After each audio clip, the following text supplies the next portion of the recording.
maamulka heer degmo ee degmada Garadega gobolka Sanaag shaqaalaha laamaha dawladda cuqaal culimaaddin oday dhaqameed waayeel iyo waxgarad iyo codkar ayaa maanta waxa ay ku wacyigeliyeen shacabweynaha ku dhaqan degmada Garadega inay ilaashadaan nabadda kuwaas oo maalmihii la soo dhaafay mudaharaad ka sameeyay saldhigga ciidanka booliska waxayna wacyigelintaasi ku soo bandhigeen bartamaha magaalada waxayna cod dheer ku sheegeen cid kasta oo nabadgelyada khalkhal gelisa inta laaba sharciga waafaqsan laga qaadi doono waxayna faahfaahin ka bixiyeen faa'iidada ay nabaddu leedahay iyo halkankii dheeraa ee lagu xoreeyay dalka kan iyo dhibaatada nabadda loo soo maray ugu horeyntiina waxa halkaasi ka hadlay maayirka degmada Garadeg mudane Faarax Aadan Ciise xoqayaha fulinta dawladda hoose ee degmadaasi Cabdiraxmaan Jaamac Ducaale gudoomiyaha wasaaradda waxbarashada ee degmadaasi Cabdiraxmaan Mire Axmed عاقل حرسي دري oo kamid ah cuqaasha degmada iyo mas'uuliyiin kale oo tiro badan waxayna kula dardaarmeen bulshada inay qayb weyn ka qaataan ilaalinta nabadgelyada reer looga fadhiyaa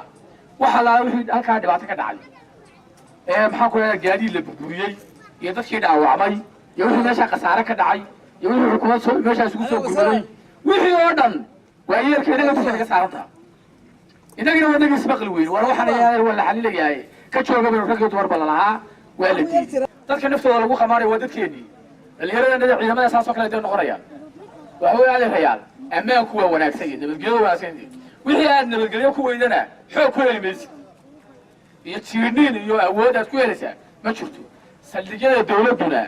iyo xiriyaha dawladuna cid qofku hadduu isku sameeyo shacabka ku sameeyo wuxuu galay dambiga ugu weynaa imika la socda marmar baa dad sabablaad la doono la yaada dawladda hoose ee la shido saldhiga la maasiga rabshadu bilaabay rabshadaas waxay gaarsiin gaadhay inay meel xun nirgiyo soo dad inaga dhinto waxay naga xulma jireen dad inaga dhinta oo waxa macnaa yacniga inaga dhinta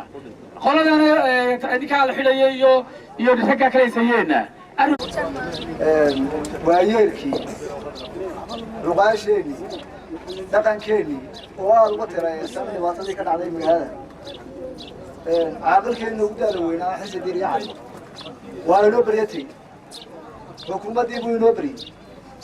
insha allah baryadiina iyo waayeelkii iyo garboorkii kale iyo luqaashii kale waa ku raacsantahay anaga kaleega maamul ahaan waa ku raacsannahay baryootanka ayaan xukuumaddu baryootanka waan waxaa dibniyeen u celinaynaa waan waxaa dibniyeen u celinaynaa inay mid fool xun ahayd kii odaygii aan samaynay lahaa war ka joogeen la diidanaana inay mid fool xun tahay waa garanayaa waa ogyahay dad dalka oo dhamina waa ogyahay dhacdadaas inay tahay dhacdo fool xun aad iyo aad waa inaynu u qoomamayno dhacdadii falkii aynu halkaa ka samaynay saldhigga hortiisa dawlad markaad ku mudaharaadee dhagaxan ku tuurto waxba ma kordhinaad dembi iyo kiisunbaad samayso abuurtaye waxba ma aad kordhin waxaanad garanaysaa oo ugu yar dembiga aad gasheen dee laba habeen iyo laba maalmood baa wareegaalisanayseen kulaale iyo maxaan ku dhahdaa iyo labada dhinaca kulaale rag baa jira dee tii maalintii dhaweyd ba haddii sid wax lagu qaadayo tii maalintii dhaweyd baynu cali ciid kusoo dayn lahayn dee maxaynu cali ciid ugu soo dayn weyne ilaa waa timshiide dawladtii dhammayde waa taa la qaado maanta waa xidhaya dawlad inaan shiid waxba lagaga qaadin iyo shoobalena sidaa ku ogaada ta kalena waxaan midka kalena aan doonaya inaan ku darsado waxa weeye ardayda waan arday baa tihiin waxaad tihiin muraayadii magaalada aqoon-yahanadii magaaladaa tihiin ardayga dugsiga sare dhigtaa iyo ka soo barakacay aan bactaa garanayn inay isku mid noqdaan waa qaladee miyaan qalad ahayn war adigu arday baa tahay waa in lagugu daydaa oo aad dadka waxa qalada ka celisaa oo aad dadka u sheegto wixii qaldan waayo ama 8 sano wax lagu soo barayay ama 12 sano wax lagu soo barayay oo wixii lagu soo barayay miyaan ku sheegin wax wali waxsan meed kala garanay haad arday ku tahay waa inaad ka soconaataa ummadda waa inaad wixii xun ka celisaa ka dhalinyarada ay kula midka ee soo barakacay ee soo caydhoobay adhiga raaci jiray iyo adigu hadda isku dhagax qaadataan oo maxay isdhaataan waxba isma dhaataan dee ninkaagii 12 sano wax la soo barayay miyaan lagu tacab khasaarin waxaan u malaynayaa magaalada tan waxaa ka diiwaan gashan xagga nabadoonnada cuqaasha intaan hubo 7 nin maanta anigaa ka jooga doraadna anigaa ka joogay uga tirayaysanahay inta maqanina mid waliba uu meel kula suuxsan yahay wixii doraad halkan ka dhacay ilaahay waxaan ka baryayaa ma aanaan arki jirin mana qabi jirin mana yeeli jirin ilaahay waxaan ka baryayaa dadka ilaahay ka codsanaya inuu naga saamaxo dunuubtii ka dhacday qof walibana ilaahay ka baryo Ramadaan 12 habeen bayna ka xigay haddii aad gaadhaan qof walba ka toobadkeen wixii aad dadka iyo dalka u geysatay intaas waa inta waxaan leeyahay dawladana waxaan leeyahay waa dadkiinni waa caruurtiinni waa ciyaalkiinni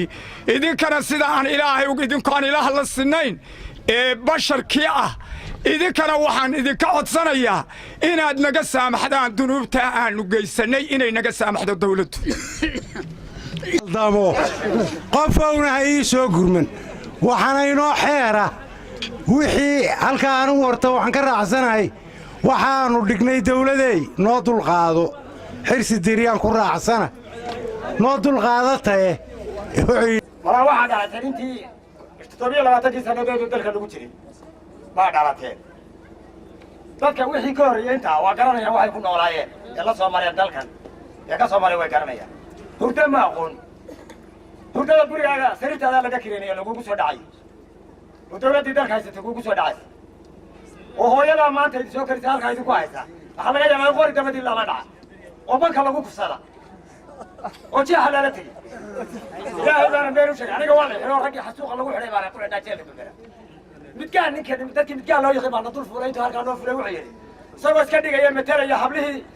gabagabadiina waxaa hadalka soo xidhay taliyaha ciidanka asluubta gobolka Sanaag gaashaanle sare Maxamed Digaale kaasoo isna sharaxay qaraarka nabadgelyo darrada iyo dhibka ay leedahay waxa uuna sheegay inaan cidna looga amar qaadan doonin cid kasta oo xumaysan nabadda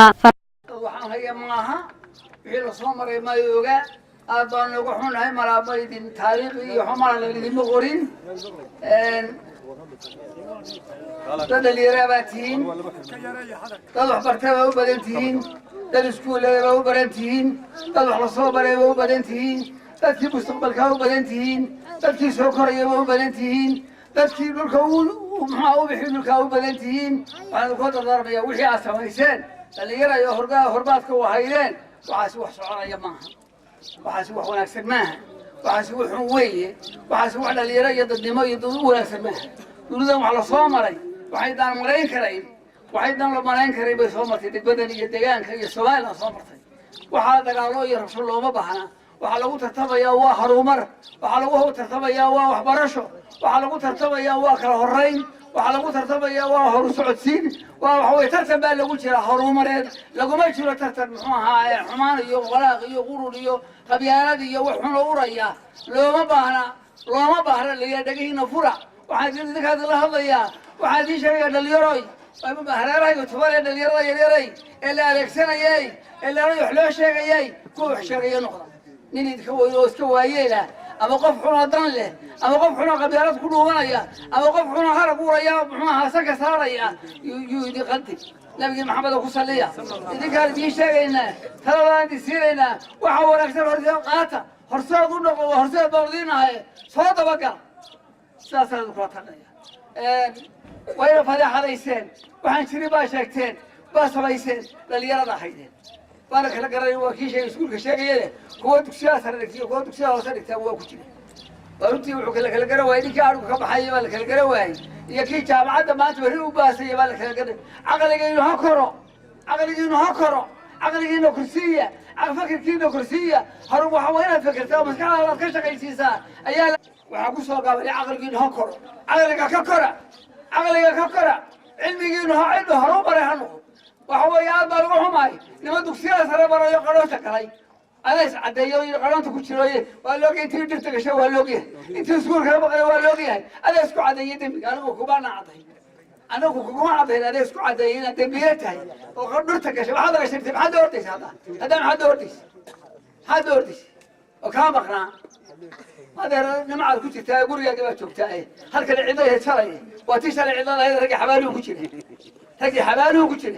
كم هذه بالواسع توبة واسيه رجع هالكلام توبة واسيه ما قرر إنسان لا توبة واسيه كل مدى هذا كتير كل وياك هذا كتير كل بتعلمت هذا كتير كل حصل فرحة عبد النور فرح بربورتي هون كيبل تي في كرأذك